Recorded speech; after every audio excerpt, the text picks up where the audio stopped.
Hello, my name's Charles Cadell and welcome to K12Press. Today we're going to do a quick video tutorial on how to update your slider on your home page for either your campus or district website. We use the Divi builder, so with the Divi theme you have the visual builder, so let's take a look at how to use that visual builder in order to edit those sliders on your home pages. So if you go to the website and you've already logged into your website, if you have access to be able to edit these web pages, you will see the Enable Visual Builder button there at the top. Click the Enable Visual Builder button.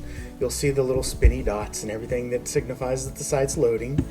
And once the website is loaded, you'll notice that when you're in the Visual Builder, everything highlights when you scroll over it with boxes. And that denotes the different modules and sections that you can edit within your website. So over here on XYZ Academy, we have a big header. We have the first thing under the header and navigation is a slider. This is where you can promote community events.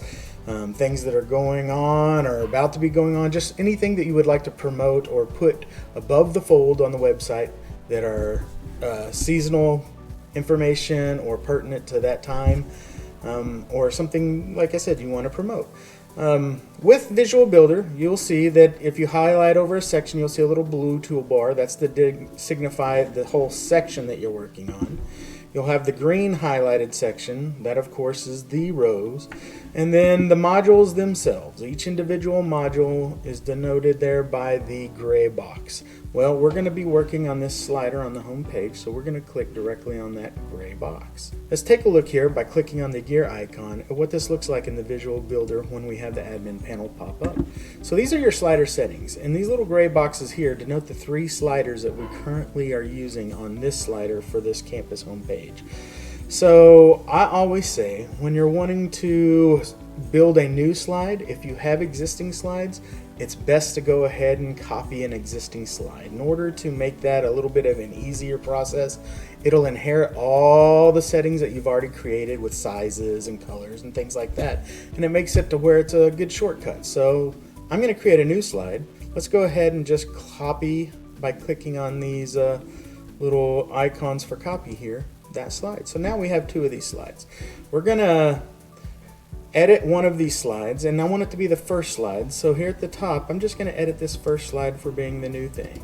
And I'm going to call this K12Press Plugin Library Released.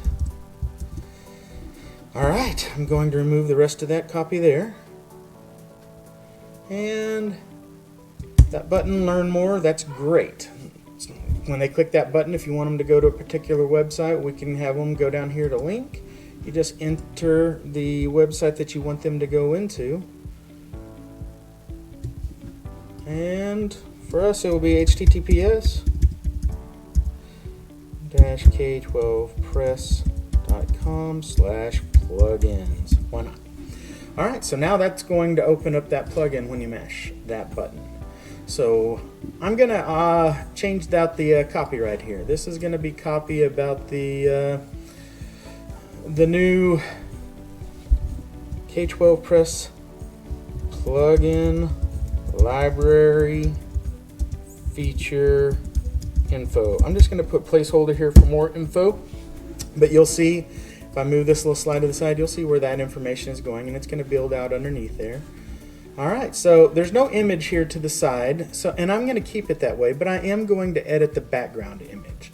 So this background image, you have where you can change the background to be relative for wherever they're looking at it on a tablet or a mobile device.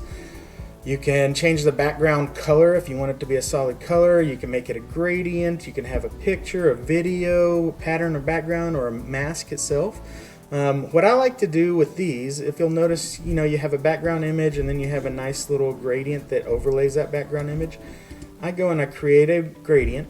I make the first one white in this case, and then the second one 24% to make it kind of fade into a little bit of a gray, and then I'm going to take white but make it transparent to where you can see all the way through it. I have this as a linear gradient on a certain degree, and what I'm going to do here is make sure that that's checked. Place gradient above background image. That means it's an overlay so that you actually can see the background through that gradient. So the background image itself, well, I'm just going to click on that one and go in here and grab a new one. So this is the new plugin library feature. I'm going to just select that as the background, and that looks great. So I'm going to click one thing here I do want to change. I'm going to go back into background, and I'm going to make this gradient radial. So gradient type, circular, that's what we're looking for. Alright, so I'm going to click on this, but I'm actually going to switch sides. I'm going to pull this guy over here, and I'm going to bring this one over here to the side, because I want it to fade out to white on the sides here. Here we go. So if we drag this to the side, yeah, I'm going to put a little bit more of that gradient, and I'm going to click on that color. I'm going to drag this down to be a little bit more opaque. There we go, somewhere around 65, I think.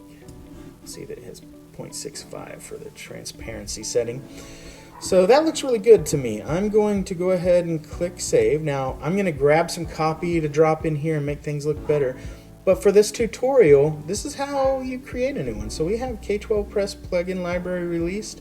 It's right here. You can go and play around within your plugins to be able to add images to the left or the right. You can click on image, add image or video. It actually is already set to the perfect size since we've copied an existing one. Or, here's a neat little trick. If you actually need the text to wrap around for some reason, your image, you can just, in the body section where we're adding this, you can add images to here, and then you can float them to the left or the right, or however you want them to appear within that text. So if you have small little icons or something that you want to drop in, you can put that in the body as well. You don't always have to use this image video. Again, when you use the image and the video setting, that actually creates a larger image that's here on the sides, and it will denote whether or not it's on the left or the right. But that's how most of these others have been created. So if we go to the slide settings and grab one of these other ones, like maybe, I think this one here has one. Yeah, you see it has the big K12Press logo. Well, that's loaded from here inside this image.